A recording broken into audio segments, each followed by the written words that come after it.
কেমন বাজেট চাই 2026-27 অর্থ বছরের নতুন বাজেট নিয়ে আমাদের এই বিশেষ আয়োজন থেকে আপনাদের প্রত্যেককেই স্বাগত জানাচ্ছি।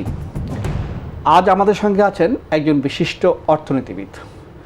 তার বিস্তারিত পরিচয়ের প্রয়োজন আছে বলে আমার মনে হয় না, আপনারা দেখেই বুঝবেন। শুধু এইটুকুই বলি, 90-এর একদম শুরু থেকে বা 80-র দশকের একদম শেষ থেকে বাংলাদেশের প্রতিটি বাজেট যিনি একদম গবেষকের দৃষ্টি থেকে পরিপূর্ণভাবে বিশ্লেষণ করেছেন এখন পর্যন্ত, সুতরাং বুঝতেই পারছেন বাজেটের আদ্যপান্ত তার চেয়ে বেশি আর কে জানেন, অর্থমন্ত্রীরাও জানেন না, কারণ তারা তো সব বাজেট আসলে দেননি।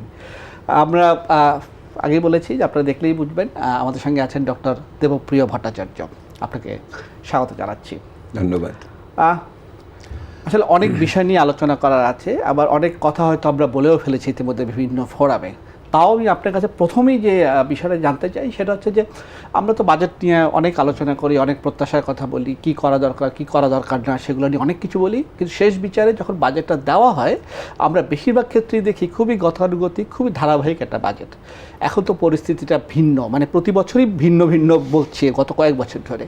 এই বাজেটে আপনার প্রত্যাশাটা কি? গতানুগতিকতার বাইরে যে আসলে কতখানি করার সুযোগ আছে, কি কি করার দরকার? ধন্যবাদ মাসুম ডাকার জন্য। আমি আপনার প্রথমে একটা পর্যবেক্ষণ দিয়ে নিই, সেটা হলো বাজেট পর্যালোচনায় আপনি আমি অথবা মানুষরা যতখানি ঘোষিত বাজেট নিয়ে আলোচনা করে বাস্তবায়িত বাজেট নিয়ে সেই আলোচনাটা হয় না। সেহেতু এইবারও বাজেটের ক্ষেত্রে যে গত অর্থ বছরের যে বাজেট এবং তার আগের বছরের যে বাজেট, সেই বাজেটের বাস্তবায়নের ধারাবাহিকতাটা যদি উপলব্ধি করতে না পারি, তাহলে এইবারের বাজেটের যে নতুনত্বের বিষয়টি আপনি উল্লেখ করলেন, সেই নতুনত্বটিকে আমরা ধরতে পারবো না। সেহেতু আমার প্রথম এই ক্ষেত্রে নিবেদন হলো যে গত 2 বছরের আরও একটু পিছনে গেলে আরও ভালো। এইটার যে প্রবণতাগুলো আছে এগুলি আমাদের ভালো করে বোঝা উচিত, তাহলেই আমরা বুঝতে পারবো যে আগামী বাজেটের এটার অর্থের বরাদ্দই বলেন বা অর্থের সংস্থানই বলেন, এইগুলো কতখানি নির্ভরযোগ্য। এই বাজেটের নির্ভরযোগ্যতাটা একটা বড় বিষয়, এখানে আস্থার জায়গা, এটা হলো একটা। আর দ্বিতীয়ত এবারের বাজেটের নতুনত্বের জায়গাটা যেটা অবশ্যই হচ্ছে যে এটা কতগুলি সরকার দ্রুততার সাথে আমরা পার হয়ে এসেছি, তৃতীয় সরকার সেই অর্থে, এবং সেই বাজেটগুলোর এই ভগ্নাংশ বিভিন্ন সরকার বাস্তবায়ন করেছে। সেহেতু তারা কিভাবে এটাকে দেখেছে এটা দেখার বিষয়। আমাদের মতো মানুষরা এটাতে স্বস্তি পায়নি। আমরা চেয়েছিলাম এগুলিকে স্থগিত করে নতুন করে চিন্তা করার জন্য, সেটা করে নাই। সেটা অন্তর্বর্তীকালীন সরকারও করে নাই, এই সরকারও করে নাই, এবং বাজেটও করে নাই। মধ্যবর্তী পরিকল্পনার ক্ষেত্রেও সেই নতুন উচ্চাকাঙ্ক্ষা বা কোনো নতুন প্রবণতা দেখিনি। এটা হলো একটা। দ্বিতীয় যেটা আছে সেটা হলো যে সেহেতু উত্তরাধিকারের সূত্রে অনেক ধরনের সমস্যা ওনারা নিজেরাই গ্রহণ করে নিয়েছেন, সেহেতু ওনারা এটাকে সেই অর্থে কন্টেস্ট করেন নাই, এটাকে সেই অর্থে চ্যালেঞ্জ করেন নাই। আর দ্বিতীয়ত যেটা হয়েছে, অবশ্যই পৃথিবীব্যাপী এখন নতুন পরিস্থিতি বিদ্যমান। এটা মার্কিন যুক্তরাষ্ট্রের সাথে চুক্তি বলেন, অথবা হরমুজ প্রণালী বলেন, অথবা আগামী দিনে ভারত চীনের সাথে সম্পর্ক বলেন, এগুলি নিয়ে একটা বিষয় আছে। রেমিটেন্সের ইস্যুতে মধ্যপ্রাচ্যের বিষয় তো রয়ে গেছে, তো এগুলি রয়েছে। তার চেয়েও বড় বিষয় আরেকটা আছে, সেটা হলো যে IMF-এর সাথে চুক্তি ছিল, সেই চুক্তি এখন স্থগিত হয়েছে। আমি যেটুকু জানি সেটা হলো এই চুক্তিটা স্থগিত হয়েছে সরকারের অনুরোধে না, IMF-এর পরামর্শে, এবং IMF বলেছে যে তোমরা নতুন করে করো ইত্যাদি। সেহেতু সংস্কারের ক্ষেত্রে তাদের আরও বেশি বড় বিষয় আছে এগুলি। কিন্তু সবচেয়ে বড়, তার চেয়েও বড় চাপ IMF-এর চেয়ে, সেটা হলো বাংলার জনগণ। বাংলার জনগণের প্রত্যাশা একটা ভিন্ন ধরনের অর্থনৈতিক ব্যবস্থাপনা, এইটা একটা বড় বিষয় রয়েছে। তার ভিতরে তো সুনির্দিষ্টভাবে কিছু প্রত্যাশা থাকে, সেটাও তো এই বাজেটের ভিতরে থাকবে আর কি, আছে বলে আমি মনে করি। আপনি যখন মূল্যায়ন করবেন, আমরা যখন দেখব, তখন কোন কোন সূচক ধরে বেশি মনোযোগ দিব। আমি সামষ্টিক অর্থনীতির দৃষ্টিভঙ্গিতে বলছি, যতখানি না খাত বা কোনো গোষ্ঠীর চিন্তা থেকে। সেটা হলো আমি এখন যেটা দুটো জায়গাতে দেখি, একটা কিছুদিন আগে আপনাদের অনুষ্ঠানে আমি এটা বলেছি, সেটা হলো যে অর্থনৈতিক স্থিতিশীলতা ব্যতিরেকে কোনো কিছুই কিন্তু সামনে আগানো যাবে না। তো অর্থনৈতিক স্থিতিশীলতার ক্ষেত্রে কি আমি লক্ষ্যের ভিতরে রাখবো, হ্যাঁ, তো এই বাজেটের জন্য প্রত্যেক নাগরিকেরই যেটা দেখতে হবে, যেটা তার জীবন মানের কাছাকাছি, সেটা হলো মূল্যস্ফীতি। সে তো খাদ্যদ্রব্যের দাম কি থাকে, অন্যান্য অনুষঙ্গ পরিষেবার দাম কি থাকে, তার জীবন, শিক্ষা, স্বাস্থ্যের ইত্যাদির তার কি ব্যয় হবে, এইটা। সেহেতু এই সরকার যদি আর কিছু না করে, যদি মূল্যস্ফীতিকে নিয়ন্ত্রণে রাখতে পারে, অর্থাৎ 2 সংখ্যায় না যায়, হ্যাঁ, 9-এর কাছে 9, 9.5 হয়ে গেছে, 10-এ যেন না চলে যায়, তার নিচে যদি রাখতে পারে, 7-8-এ আনতে পারলে তো কথাই নেই। এইটা একটা বড় বিষয় আমি মনে করি। এই মুহূর্তে নতুন মুদ্রানীতি তৈরি হচ্ছে, সেই মুদ্রানীতিতে কী লক্ষ্যমাত্রা দিবে এটা দেখার বিষয়। সেহেতু আমি হলো মূল্যস্ফীতিকে, আমি সেদিন আপনাদের অনুষ্ঠানে বলেছি, এইটি হলো ধ্রুবতারা, এটা হলো নর্থ স্টার। এইটা দেখে যেভাবে জাহাজ তার কোন দিকে যাবে ঠিক করে, সেটা আপনি যা কিছু করেন, কিন্তু দ্রব্যমূল্য যদি আপনি স্থিতিশীল না রাখতে পারেন, আপনার সমস্ত অর্জন ম্লান হয়ে যাবে। এটা হলো একটা। আর আর্থিক কাঠামোর দিক থেকে দেখতে হলে ওই মূল্যস্ফীতির সাথে যুক্ত হয়ে, মানে মুদ্রানীতির সাথে আপনার যদি আর্থিক খাতের দেখতে হয়, তাহলে আপনার হলো বাজেট ঘাটতি। কারণ যেই প্রাক্কলন করা হচ্ছে যে এত অর্থ আসবে, এই অর্থ তো আসবে না। তাহলে আপনি কাটবেন কোথায়, অথবা আপনি কত ঋণ নেবেন বিদেশ থেকে, এবং বিদেশ থেকে তো বড় ঋণ নেওয়ার $6 বিলিয়ন থেকে $9 বিলিয়ন সরকার চাচ্ছে। ইতিমধ্যে $1-2 বিলিয়ন দেওয়ার বাজেট সমর্থন এসে গেছে। সেহেতু এই ক্ষেত্রে আমার যে আর্থিক ভারসাম্যের জায়গাটা হবে, আমি এটাকে বলেছি নোঙর, দ্য অ্যাঙ্কার করবেন কোথায়, একটা জায়গাটা তো ধরতে হবে। এটা হলো বাজেট ঘাটতি। সেই বাজেট ঘাটতির 3-4% আয়তনটা বড় সমস্যা না, অর্থায়নটা বড় সমস্যা। আপনি কি ব্যাংকের থেকে নেবেন? ব্যাংকে তো এই মুহূর্তে তারল্য নাই, সরকারে ব্যক্তিখাত টাকা পাচ্ছে না। ব্যক্তিখাতে আপনার ঋণের প্রবৃদ্ধি 4%, 4.5%, সবচেয়ে সর্বোন্নতির কালের মধ্যে কম। আবার আপনি বিদেশ থেকেও নেবেন, এই মুহূর্তে আপনার দায় দেনা পরিস্থিতি খুবই কঠিন। আপনি এখন যে বিদেশের দায় পরিশোধ করেন, আপনার শিক্ষা স্বাস্থ্য খাতের 2 গুণ টাকা আপনি ওখানে দেন, ওখানে ব্যয় করছেন। তো এটাও একটা বিষয়। তো আপনি যদি আগামী বাজেটকে দেখতে হয়, তাহলে সরকার মূল্যস্ফীতি নিয়ন্ত্রণের জন্য কী কৌশল দিবে, আর একই রকমভাবে আর্থিক ভারসাম্য রক্ষা করার ক্ষেত্রে, এবং সেটাকে অর্থায়ন করবে কিভাবে, এটা কিভাবে করবে, আমি এই দুটোর দিকে বড়ভাবে নজর দিতাম। এখন পর্যন্ত আমরা, আপনি নিজেও কিছু ইঙ্গিত দিলেন যে ধরনের আলোচনা শুনছি সরকারের ভিতর থেকে, বাজেট আকার, যে ঘাটতি অর্থায়ন ইত্যাদি, প্রত্যেক সরকার এলেই বা শেষ সময়ে যে, এবং ঠিক নির্বাচনের আগে এবং নতুন সরকার আসার পরই মানি সাপ্লাই, মুদ্রা সরবরাহ বাড়ানোর একটা চিন্তাভাবনা তাদের মধ্যে সবসময় থাকে। আমি এখনও মনে হচ্ছে যে সেই ধরনের একটা চিন্তাভাবনা এই সরকারের মধ্যে আছে।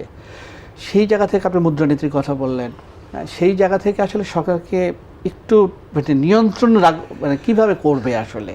দেখুন, ওই যেদিন অর্থমন্ত্রী আমাদের অনেককে ডেকেছিলেন কথা বলার জন্য, উনি 2টি বিষয় উত্থাপন করেছিলেন এবং সঠিকভাবে করেছিলেন। একটা হলো আমি বাড়তি টাকা কোথা থেকে পাবো, আর একটা হলো ব্যয়গুলোর দক্ষতা নিশ্চিত করব কেমন করে। এই দুটো বিষয় রয়েছে। আমি মনে করি যে এই দুটো প্রশ্ন যে অর্থমন্ত্রী দিয়েছিলেন, এটা আগের অনেক অর্থমন্ত্রীর চেয়ে একটু ভিন্ন ছিল। ওনার উপলব্ধির দিকটাকে আমি প্রশংসা করি। এখন উনি এটাকে কিভাবে কার্যকর করবেন, তো অর্থ নতুনভাবে কিভাবে সরকারের কোষাগারে আসবে, এটার ব্যাপারে আমরা বেশ কিছু পরামর্শ দিয়েছি। যেমন একটা পরামর্শ হলো যে সরকারি যে সমস্ত আপনার ছাড় দেওয়া আছে, সেই ছাড়গুলোকে পুনর্বিবেচনা করেন। হ্যাঁ, দেখেন গরিব মানুষের জন্য পক্ষে যায়। হ্যাঁ, আর যাদের আপনি বিভিন্ন ধরনের গোষ্ঠীকে চিন্তা থেকে আপনি ছাড় দিয়েছেন, সেগুলোকে বার করেন। বিশেষ করে আয়করের দিক থেকে যেই ছাড়গুলো দিয়েছেন, আর্থিক প্রণোদনার ক্ষেত্রে যেই সমস্ত আছে, এগুলিকে বের করে নিয়ে আসেন। দ্বিতীয়ত, আমরা যেমন বলেছি, আপনার ভর্তুকিকে আপনি পুনর্বিবেচনা করেন।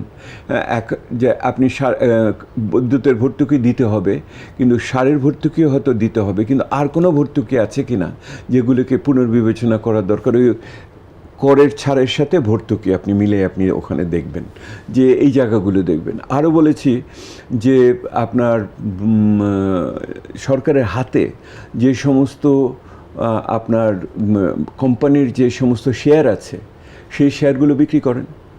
সরকারের কার্যকর রাষ্ট্রায়ত্ত কোম্পানি যেগুলি আছে, যে সমস্ত মাল্টিন্যাশনাল কোম্পানি যেগুলি আছে এগুলি বিক্রি করেন।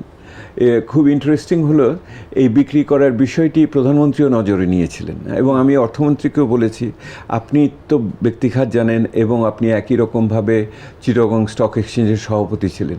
সাইফুর রহমান সাহেবের আমল থেকে শুনছি যে এইটা বিক্রি করা উচিত, কিন্তু কেউ পারে নাই। কারণ হলো আমরা এটাতে প্রতিবন্ধকতা করেন, ওনারা ওই কমিটিতে বসেন, সিটিং অ্যালাউন্স পান, ছেলে মেয়েদের চাকরি দেন, ইত্যাদি ইত্যাদি এটার ভিতরে আছে।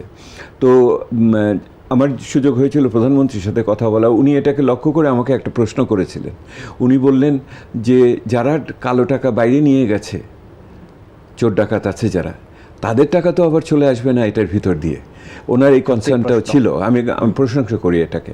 এবং তখন আমি যেটা উত্তর দিয়েছি যে এটাকে সেফগার্ড দেওয়ার বা রক্ষা কবচ দেওয়ার অনেক তরিকা আছে। কত কিনতে পারবেন, কত করবেন, উৎস কীভাবে হবে, এগুলোকে ঘোষণা ইত্যাদির মাধ্যমে। তো আমি আরেকটা যেটা বলছি, সরকার একসাথে দুই কাজ করতে পারতো। সেটা হলো যে বাজারকে তেজি করতে পারতো, পুঁজিবাজারকে এই ভালো এইগুলির মাধ্যমে, আর অন্যদিকে কিছু অর্থ পেতে পারতো এইগুলি।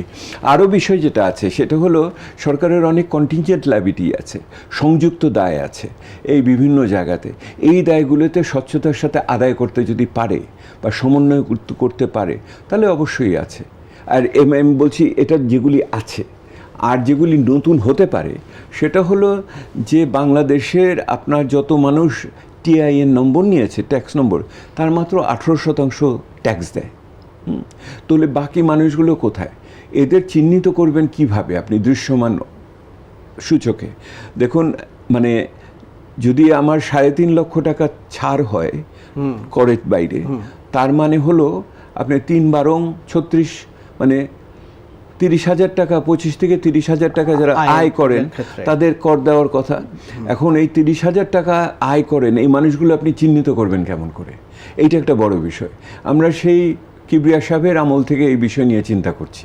তখন আমরা চিন্তা করে বের করেছিলাম যে 20,000 টাকার বেশি রেস্টুরেন্টের যে বিল দেয় তার আয়করের নম্বর লাগবে, যে বিদেশে যাওয়ার টিকিট কাটে তাদেরটা লাগবে।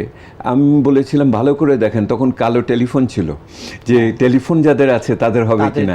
ওটা করতে গিয়ে উনি পিছিয়ে আসছেন, উনি ভয় পেয়েছেন রাজনৈতিকভাবে এটা জনপ্রিয় হবে না।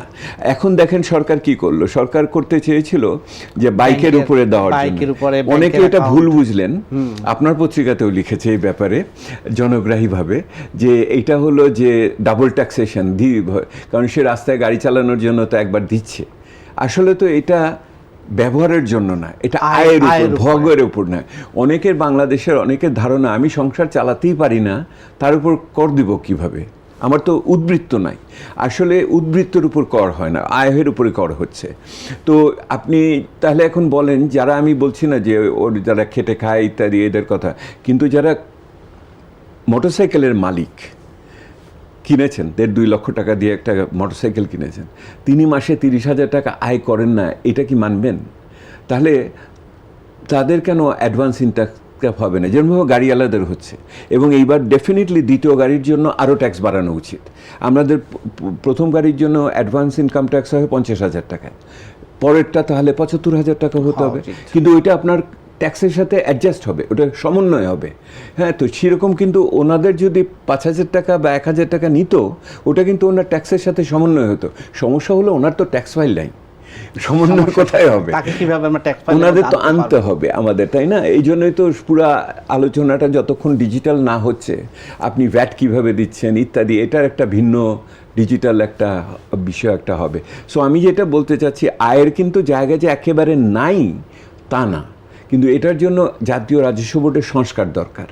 রাজস্ব বোর্ডের হাতে এমন ক্ষমতা উচিত না যেটাতে মানুষকে হয়রানি করে, এবং এটা প্রত্যেক মুহূর্তে দৈব চয়নের নামে ফাইল খোলার তরিকা, এইটা একটা তো আমাদের জানি এটা কীরকম, এবং আমরা জানি যে বিগত সময়কালে এটা রাজনৈতিক কারণে হয়রানি করার জন্য ব্যবহার করা হয়েছে।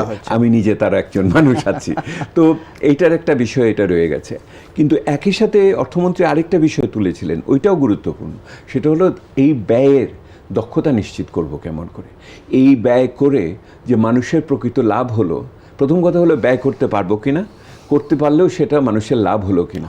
সেহেতু পরিবীক্ষণের জন্য পরিকল্পনা কমিশনের ইত্যাদির কাছে যেগুলি আছে, সেগুলোর টাকা ব্যয় করতে পারাটাই হলো দক্ষতার লক্ষণ। ওই টাকা চুরি হলো না মানুষের উপকারে গেল, এইটা কিন্তু মূল্যায়ন করার কোনো ব্যবস্থা নাই। সেহেতু ওই জায়গাটায় আমরা যেটাকে বলি ভ্যালু বেসড মনিটরিং, অর্থাৎ মূল্য কি হলো সেটাকে দেখার জন্য একটা ব্যবস্থা, সেটা একটা গুরুত্বপূর্ণ। ওটার জন্য এডিপিতে এবার দেখেন পৃথিবীর কি বলছি, বাংলাদেশের ইতিহাসের সর্বকম 44% অর্ধেক হবে কি না, হ্যাঁ, এটার ভিতরে সেটা রয়েছে। সেহেতু আগামীতে ভালো মন্দ প্রকল্প পুরনোগুলো যেগুলি 10 বছরের পুরনো হয়ে গেছে, আমি বলি এগুলি সুইট হার্ট ডিল, অর্থাৎ 1 কোটি টাকা 2 কোটি টাকা দিয়ে বাঁচিয়ে রাখা, ওইটাকে হ্যাঁ সম্পর্ককে চিয়ে রাখা যেগুলো হয় আর কি, ওই রকম আর কি এটা হচ্ছে। তো ওগুলোকে আপনি ফেলে দিবেন কিনা, এটা করার জন্য কমিটি করেছিল, ওইটা কাজ করলো কিনা, এটা দেখার বিষয়। আর যেটা দেখার বিষয় যে আপনি একবারই সরকার কিন্তু আবার প্রথমে বলেছিল মেগা প্রজেক্ট নিব না আমরা, না কিন্তু আবার তো আমি তখন বলেছিলাম মেগা প্রজেক্ট নিব না, কথাটা অর্ধশিক্ষিতর মতো কথা। হ্যাঁ, মেগা প্রজেক্ট কার্যকর হলে কেন নিব না? হ্যাঁ, আমার তো পদ্মা ব্যারেজ নিতে হয়েছে, তাই না? এইটার ভিতরে এবং অনেক সময় সামাজিক সুরক্ষাও মেগা প্রজেক্ট হতে পারে যদি বড়ভাবে আমি দেশব্যাপী আমি করি, শিক্ষাতেও হতে পারে, স্বাস্থ্যতে হতে পারে। তো ওইটার ক্ষেত্রে তো এই সরকার আসার পর কি ধরনের প্রকল্প গেল এটাও আমরা বুঝার ব্যাপার আছে। সেখানে অর্থায়নটা কিভাবে প্রাধিকার ওনারা দিচ্ছে সেটা কিছুটা ওনাদের ম্যানিফেস্টোর সাথে মিলানো, কিছুটা হয়তো আবার কোনো রাজনৈতিক চাপ আছে কিনা, কেউ চাচ্ছে কিনা, কোনো সংসদ চাচ্ছে কিনা, এটাও দেখার বিষয়। তো আমার যেটা কথা সেটা হলো যে প্রথমটা যদি আমি বলি মূল্যস্ফীতি আর বাজেট ঘাটতি দেখবেন, আর দ্বিতীয়টা আপনি দেখবেন সেটা হলো যে নতুন করের এলাকাগুলো কি হচ্ছে, পুরনো মানুষগুলোর উপরেই করের অত্যাচার হচ্ছে কিনা, আর একটা হলো যেই টাকাটা আমরা দিচ্ছি সেটার বদলে জনগণ সেবা পাচ্ছে কিনা। আপনি লক্ষ্য করে দেখেন যে বিএনপির যে নির্বাচনী ম্যানিফেস্টোতে ওখানে একটা খুবই তাৎপর্যপূর্ণ শব্দ আছে, সেটা হলো ফিসকাল সোশ্যাল কন্ট্রাক্ট, অর্থাৎ আর্থিক সামাজিক চুক্তি। আর্থিক সামাজিক চুক্তি কি? আমি কর দিব, আপনি আমাকে সেবা দিবেন, যদি সেবা না দেন তাহলে আমি কর বন্ধ করে দিব। সে ওই রকম সামাজিক চুক্তির ভিতরে আমরা যেতে পারছি কি না, যে প্রতি মুহূর্তে, তাহলে তো নাগরিক, সাংবাদিক, এদের কণ্ঠস্বর, উদ্যোক্তাদের কণ্ঠস্বরটা জোরদার লাগবে যে আমি যে কর দিব সেই বিনিময়ে আমি কি পাচ্ছি। যে সমস্ত দেশে নাগরিক সেবা ভালো, শিক্ষা, স্বাস্থ্য, গণপরিবহন, এখন তো হয়েছে নিরাপত্তা, এগুলি যদি নিশ্চিত করেন মানুষের কর দ্বারা আগ্রহ বাড়বে। আপনি শুরুতেই অর্থনীতির ব্যবস্থাপনা নিয়ে একটা কথা তুলেছিলেন। আমরাও যখন সাংবাদিকতা শুরু করেছি 90-এর দিক থেকে, তখন আমরা সাইফুর রহমানকে দেখেছি, এরপরে সাহেব কিবরিয়া সাহেবকে দেখেছি। তাদের পুরো অর্থনীতির উপর একটা মানে বড় ধরনের কর্তৃত্ব ছিল, ব্যবস্থাপনার দিকে থেকে তারাই ছিলেন মূল ব্যক্তি। পরের বিষয়টা ভেঙে গেল, আমরা দেখলাম যে সালমান রহমানের বিরুদ্ধে শাহেম কিবরিয়া রীতিমতো ব্যবস্থা নিয়েছিলেন, সেই সালমান রহমানকে দেখলাম পরে অর্থনীতির নীতি গ্রহণে সবচেয়ে শক্তিশালী ব্যক্তিতে পরিণত হয়েছে। শুধু অর্থনীতি না, পুরো রাষ্ট্রে সব কিছু মিলেই এই যে অর্থনীতি ব্যবস্থাপনায় অর্থমন্ত্রী কর্তৃত্ব চলে যাওয়া এবং তার যে সংকটগুলো আমরা দেখলাম পরে, এবং এরপরে তো দেখা গেল কে আসলে অর্থ মন্ত্রণালয় চালাচ্ছেন, কে অর্থনীতি ব্যবস্থাপনার মূল ব্যক্তি, সেটা নিয়ে আমরা নানান ধরনের দ্বন্দ্বে পড়ে গেলাম। সব যে মিলিয়ে এখন কয়েকটা মানে আপনি যেটা বললেন 3টি সরকার পরপর চলে গেল, এখন তৃতীয় সরকারটা এসেছে, সব কিছু মিলে অর্থনীতি ব্যবস্থাপনা নিয়ে আপনার প্রত্যাশাটা কি বলেন, এবং এই বাজেট, অর্থনীতি, পুরোটা সব কিছু মিলে যদি আপনি বলেন আপনার অভিজ্ঞতা জায়গাটা থেকে। নিঃসন্দেহে যে আমরা যার সাথে কাজ করেছি, আমি এর আগে আমার সুযোগ হয়েছে কিবরিয়া সাহেব, সাইফুর রহমান সাহেবের সাথে কাজ করার, মুহিত সাহেবের সাথে সামান্য, মোস্তফা কামাল সাহেবের সাথেও সামান্য, সেই অর্থে যদিও প্রকৃত অর্থে আমি শেষের দিকে ওনারা বাজেটের আগে যে আলোচনা ডাকতেন, লোক দেখানো একটা আলোচনা হতো, আমি সেখানে যাওয়া বন্ধ করে দিয়েছিলাম। এখন আমার যেটা অভিজ্ঞতা সেটা হলো যে সাইফুর রহমান সাহেব, কিবরিয়া সাহেব একটি ভিন্ন ধরনের ব্যক্তিত্ব ছিলেন, ওনাদের বিষয়ের উপর কর্তৃত্ব ছিল এবং ওনাদের একটা রাজনৈতিক প্রজ্ঞাও ছিল। এই দুটোর সমন্বয় দরকার করে। হ্যাঁ, এই দুটোর ক্ষেত্রে ওনারা স্বাধীনভাবে সিদ্ধান্ত নেওয়ার ক্ষেত্রে জাতীয় চিন্তা দিতে পারতেন এবং ক্যাবিনেটের ভিতরে প্রধানমন্ত্রী ওনাদের সম্মান করতেন। হ্যাঁ, পরবর্তীতে আমরা লক্ষ্য করেছি সেটা হলো যে আপনার বাণিজ্যিক স্বার্থ, আপনার জাতীয় অর্থনৈতিক প্রয়োজনকে ছাপিয়ে উঠেছিল। এবং সেই বাণিজ্যিক স্বার্থগুলো শুধু যে গোষ্ঠী ছিল তা না, ওটা ব্যক্তি স্বার্থ হয়ে গেছিল। এবং সেই জন্য পুঁজিবাজার বলেন, ব্যাংক বলেন বা অন্যান্য সরকারি ক্রয় বলেন, এগুলির ক্ষেত্রে তারা প্রাধান্য বিস্তার করেছিল। এবং এটাকে আরও সম্ভব হয়ে উঠেছিল, দেশের ভিতরে কোনো গণতন্ত্র ছিল না, কোনো জবাবদিহিতার জায়গা ছিল না। সংসদ যেটা ছিল সেটা হলো হয় দিনের সংসদ রাতে হয়েছে নাকি, অথবা আপনার ডামি সংসদ হয়েছে, অথবা বিনা নির্বাচনের সংসদ হয়েছে। তো এইটার জবাবদিহিতা চলে গেছিল। আর এর সাথে সাংবাদিকদের নাগরিক কণ্ঠস্বরকে চেপে ধরা হয়েছিল। তো সেই ফলে একটা সেই অর্থে একটা কি বলে চোরের রামরাজত্ব সৃষ্টি হয়েছিল আর কি। তো এইটার কিছু বর্ণনা আমরা আপনাদের শ্বেতপত্রে আছে আমাদের।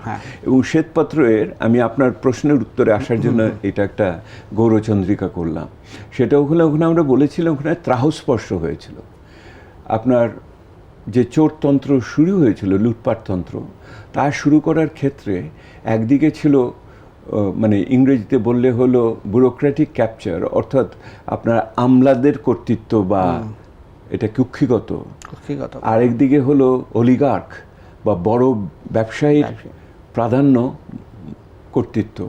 আর এটার সাথে কিছু কতিপয় রাজনৈতিক কর্তৃপক্ষ গোষ্ঠীর স্বার্থের পক্ষ থেকে রাজনৈতিক ব্যক্তি, সাধারণত প্রধানমন্ত্রীর সচিবালয়ের সাথে যুক্ত। তো এই তিনটি। তো আগামী দিনের এই সরকারকে যদি নতুন করে আগাতে হয়, তাহলে এই ত্রাহস্পর্শ, এই যে গোষ্ঠীটা তৈরি হয়েছিল, এইটাকে ভাঙতে হবে। অর্থাৎ যদি ধরে নেই রাজনীতির ক্ষেত্রে একটা জবাবদিহিমূলক সরকার এসেছে, যদি নির্বাচনের মাধ্যমে, অনেকের অনেক কথা থাকতে পারবে, তবু আমার মনে হয় একটা গ্রহণযোগ্য নির্বাচনের মাধ্যমে এই সরকার এসছে, সেহালে সেই সরকার কতখানি শক্তিশালী হয়ে নাগরিকদের কণ্ঠস্বর সে ব্যবহার করবে। আর অপরদিকে ওই যে আমলাদের কর্তৃত্ব, ইংরেজিতে ব্যুরোক্রেটিক ক্যাপচার আর অলিগার ক্যাপচার, এই দুটোকে পুশব্যাক দিবে কেমন করে, ঠেলা দিবে কেমন করে, এই বাজেটের ভিতর দিয়ে আমরা সেটাই দেখতে চাইব। দেখুন কিছু কিছু ইঙ্গিতে আমরা দুশ্চিন্তায় পড়েছি। যেমন হলো ব্যাংক রেজলিউশন অ্যাক্টে যখন সংশোধন করেছে, যার মাধ্যমে পুরোনো লুটপাটকারীরা আবার ফিরে আসার আশঙ্কা সৃষ্টি হয়েছে, তখন আমরা একটু বিভ্রান্ত হয়ে গেছি, এই সরকার কি করছে, তাই না? এবং একই রকমভাবে যখন আমরা শুনি যে এই ইসলামী ব্যাংককে কিভাবে এটাকে আপনাকে সমাধান করা হবে, 5টা ব্যাংককে কিভাবে সমাধান হবে, এগুলোর কোনো রূপরেখা দেখি না, মনে হয় যেন বিভ্রান্তি আছে। তখন আমরা বুঝে উঠতে পারি না যে এখানে কি করব না করব। এমনকি তেলের দাম বাড়ানো, ডিজেল ইত্যাদির বিষয় মনের ভিতরে থাকবে, অথবা বিদেশের সাথে মার্কিন যুক্তরাষ্ট্রের সাথে চুক্তি, জ্বালানি ইত্যাদি ইস্যু আমাদের মানের ভিতরে থাকে। তো এই সরকার অর্থনৈতিক ব্যবস্থাপনাতে ওই যে যুগপৎ শক্তি, তাকে মোকাবেলা করে ভাঙতে পারবে কিনা, এইটি দেখার বিষয়। এবং সেই ইঙ্গিতগুলো এই বাজেটের মধ্যে আসতে হবে। অর্থাৎ সরকারকে একটা কৌশলপত্র দিতে হবে, যেটা গত 3 মাসে সরকার দেয়নি। এটা আমার সরকারের বিরুদ্ধে বাজেটের জন্য অপেক্ষা করে আছে আমার অনুযোগ।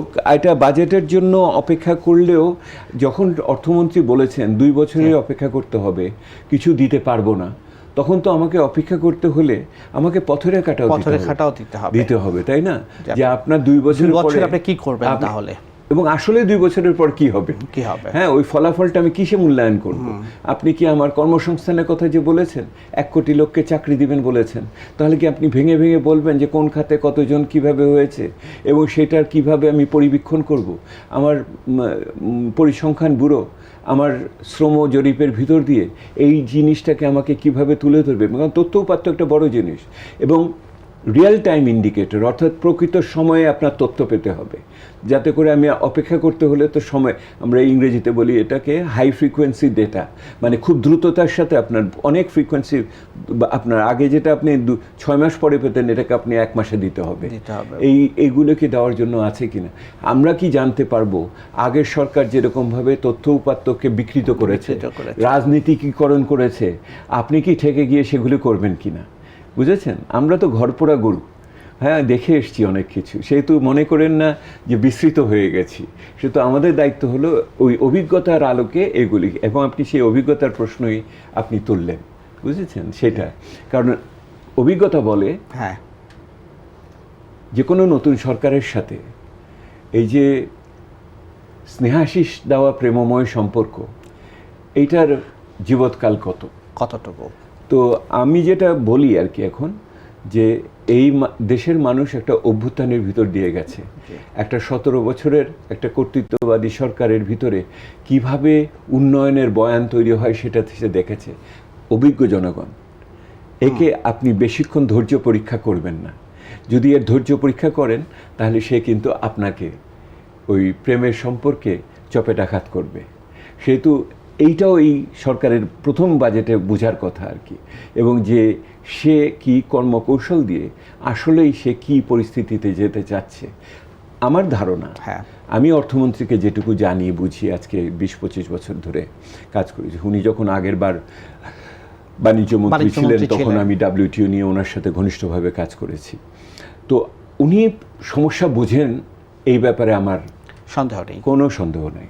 এবং উনি বোঝেন যে কিভাবে আপনার উদারীকরণ করতে হবে, ব্যবসার খরচ কমাতে হবে, নতুন এলাকাতে যেতে হবে, রাষ্ট্রযন্ত্রের দক্ষতা বৃদ্ধি করতে হবে, এগুলি উনি বোঝেন। ওই যে আমি ওনার প্রথম 2 প্রশ্ন দিয়ে আপনাকে বলেছি। কিন্তু উনি এটাকে কার্যকর করার ক্ষেত্রে ওনার কারিগরি এবং প্রশাসনিক, আমলাতান্ত্রিক এবং রাজনৈতিক সমর্থন পাবেন কিনা, এইটা হলো বিষয়। কারণ ওই যে বলছি অলিগার্ক, যে ওই বৃহৎ পুঁজি গোষ্ঠী, তারা যদি অন্য কোনো সংসদের অন্য কোনো সদস্যদের মাধ্যমে নতুন বেশে হাজির হয়, তখন আপনি কি করবেন?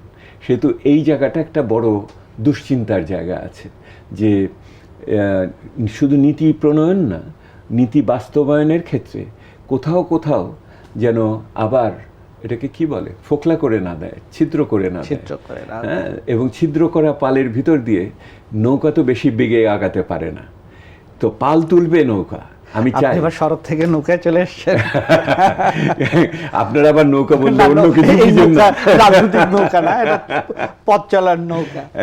সেইটাতে ওই পালের মধ্যে যেন ছিদ্র না হয়ে যায়, এইটা হলো একটা না। আপনাকে তাহলে আপনার শেষের দিকে আসি, সেটা হচ্ছে যে তাহলে আপনার দৃষ্টিতে খুব সহজ করে যদি বলেন সাধারণ মানুষের জন্য, যে এই বাজেটের ক্ষেত্রে অর্থমন্ত্রীর জন্য স্বস্তির জায়গাগুলো কি কি আছে আর খুবই অস্বস্তির জায়গাগুলো কি আছে, এবং এই দুটো তিনি সমন্বয় আসলে কিভাবে করতে পারেন? হ্যাঁ, দেখুন, স্বস্তির জায়গা এই মুহূর্তে আছে যে বিদেশি মুদ্রার ভান্ডার আমার ভালো, এটা একটা বড় জায়গা। স্বস্তির জায়গা আরেকটা আছে, সেটা হলো বিদেশি উন্নয়ন সহযোগীরা এখনও আমাদের ওই প্রেমময় দৃষ্টিতে দেখে। হ্যাঁ, সেহেতু টাকা দিচ্ছে, এখনও বাজেট সাপোর্ট দিচ্ছে, হ্যাঁ, এটা দেওয়ার জন্য দিচ্ছে। কিন্তু ওনারা প্রত্যেকেই অপেক্ষা করে আছে একটা সংস্কারের রূপরেখার জন্য। একদম একটা সংস্কারের রূপরেখা ছাড়া যদি এই বাজেট বক্তৃতা হয়, তাহলে এটা সবচেয়ে বড় একটা হতাশার জায়গা হবে। আচ্ছা, স্বস্তির জায়গায় সে তো আমি বলছি, উনি কিন্তু টাকা পয়সা বিদেশ থেকে মোটামুটি দেশীয় এবং বিদেশি সূত্রে আসছে, কিন্তু আবার টাকা পয়সা ওনার দেশীয় সূত্র থেকে নাই। এইটা একটা বড় জায়গা। তাহলে ওনার সবচেয়ে অস্বস্তির জায়গাটা আমি যেটা দেখি, সেটা যে টাকার যখন ঘাটতি হবে আগামী বছর ফেব্রুয়ারি, মার্চ, এপ্রিল মাসে, যে আগামী বছরের ফেব্রুয়ারি থেকে এইটা ঘাটতিটা আরও পরিষ্কার বোঝা যাবে, তখন উনি কাটছাট করবেন কোথায়? উনি যেই ব্লক মানে বরাদ্দ দিচ্ছেন, হ্যাঁ, শিক্ষা স্বাস্থ্য খাতে দিবেন, তখন কি ওগুলি চলে যাবে? এখন যেভাবে আপনাকে বড় আপনি দেখছেন, এই জন্য বললাম বাজেটের মূল্যায়ন হয় বাজেটের যেটা বাস্তবায়নের ভিত্তিতে। ঘোষণা দিয়ে মূল্যায়ন করবেন না, বাস্তবায়ন দিয়ে করবেন। সেহেতু তখন শিক্ষা স্বাস্থ্য কমাবেন, সরকারি বেতন তো কমাতে পারবেন না, বিদেশে ঋণ পরিশোধও আপনি আটকাতে পারবেন না, আপনি কি ভর্তুকি কমাতে পারবেন? তাও পারবেন না। এইটা হলো সবচেয়ে বড় অস্বস্তির জায়গা, যে আগামী দিনে যদি সম্পদের ঘাটতি হয়, বিশেষ করে দেশীয় সম্পদ, তাহলে আমি কোথায় সামঞ্জস্য বিধান করব, যেটার ফলে আমার মূল্যস্ফীতিও হবে না, আবার কর্মসংস্থানও বাধাগ্রস্ত হবে না। এই দুটোর জায়গায়, এবং এই জায়গাটাতে আরেকটা হয়তো স্বস্তির জায়গা আছে, সেটা হয়তো খাদ্য উৎপাদন যদি ঠিকমতো হয়, খাদ্য নিরাপত্তার জায়গা যদি বেশি আমাদের আমদানি করতে না হয়। যদিও আগাম প্লাবনের কারণে খাদ্য কিছু আমার ঘাটতি হবে, মানে কম হয়েছে, কিন্তু তারপরেও বাংলায় আমাদের গত কয়েক বছর যাবৎ কৃষক সমাজ আমাদের নিশ্চিন্ত হতাশ করেনি সেই হিসেবে সেটা। আর যেটার বিষয় থেকে যাবে, আপনারা সকলেই আলোচনা করেন ফ্যামিলি কার্ড, কৃষক কার্ড ইত্যাদি। আগামী দিনে দক্ষতা বৃদ্ধি করার একটা বড় জায়গা হলো আপনি এই ডিজিটাল পদ্ধতি কতখানি বাস্তবায়ন করতে পারবো, অন্তর্ভুক্তিমূলক এবং সমন্বিতভাবে, ইনক্লুসিভ অ্যান্ড ইন্টিগ্রেটেড, অর্থাৎ যতগুলো আছে সবগুলোকে আমি একখানে যদি করতে পারি, প্রত্যেকটি ট্রানজ্যাকশন, প্রত্যেকটি খরচ এবং আয়কে যদি আমি এটার আওতায় আনতে পারি, তাহলে আমার অপ্রাতিষ্ঠানিক খাতে যেই আয় ব্যয়গুলো হচ্ছে এগুলিকে আমি বিবেচনার মধ্যে আনতে পারবো। একই রকমভাবে সরকারের পক্ষ থেকে আমি সুনির্দিষ্টভাবে বিভিন্ন মানুষকে সাহায্য দিতে পারবো। আগামী বছরের জন্য ডিজিটালাইজেশনের অগ্রগতি আরেকটা বড় বিষয় হিসেবে সরকারের সামনে আছে এবং এইটিই তার সমাধানের জায়গা হিসেবেও, স্বস্তির জায়গা হিসেবে আসতে পারে বলে আমি মনে করি। শেষ কথা আমি আপনাকে একটা বলতে চাই, সেটা হলো আপনি যেহেতু ইতিহাসের আলোচনা শুনেছেন, তুলেছেন, আমি ইতিহাসের অভিজ্ঞতা থেকে বলে বাজেট ঘোষণা হলো এবং তারপর নাগরিকরা ছেড়ে চলে গেল, হাই হুতাশ করে ঘরে ফিরে গেল, এটাতে কোনো উপকার হয় না। সেহেতু জবাবদিহির জায়গাটা প্রতিনিয়ত সজাগ রাখতে হয় এবং আমি এটাকে বলি কঠিন ভালোবাসার মতো। আমি যদি সত্যি সত্যি সন্তানকে ভালোবাসি তাহলে সকালবেলা তাকে স্কুলে পাঠাতে হবে, তাকে টিকা দিতে হবে যতই ব্যথা লাগুক না কেন। এই রকম ভালোবাসা আপনার আমার নাগরিকদের এই সরকারের প্রতি দেখাতে হবে, যে আমি ভালোবাসি বলেই আমি কঠোর হচ্ছি তার প্রতি। এবং সেই কঠোরতার অংশ হলো যে এই বাজেটের কথা বলছে এটাকে আমরা ট্র্যাকিং করব। আমরা নাগরিক প্ল্যাটফর্ম থেকে আমরা রিফর্ম ট্র্যাকার তৈরি করেছি, যে এই কথা সরকার দিয়েছে সেই কথাগুলো সে রক্ষা করছে কিনা এটা আপনারা একটা ডিজিটাল প্ল্যাটফর্মে গেলে দেখতে পাবেন। ওইটা ডিজিটাল কথা বললাম, ওইটার ভিত্তিতে আমি মনে করি আগামী অর্থবছর একটা ঘটনাপূর্ণ অর্থবছর হওয়ার দিকে সব রকমের সম্ভাবনা নিয়ে এগোচ্ছে। সেইটাকে বাস্তবায়ন করা এটা আপনার আমার সকলের দায়িত্ব।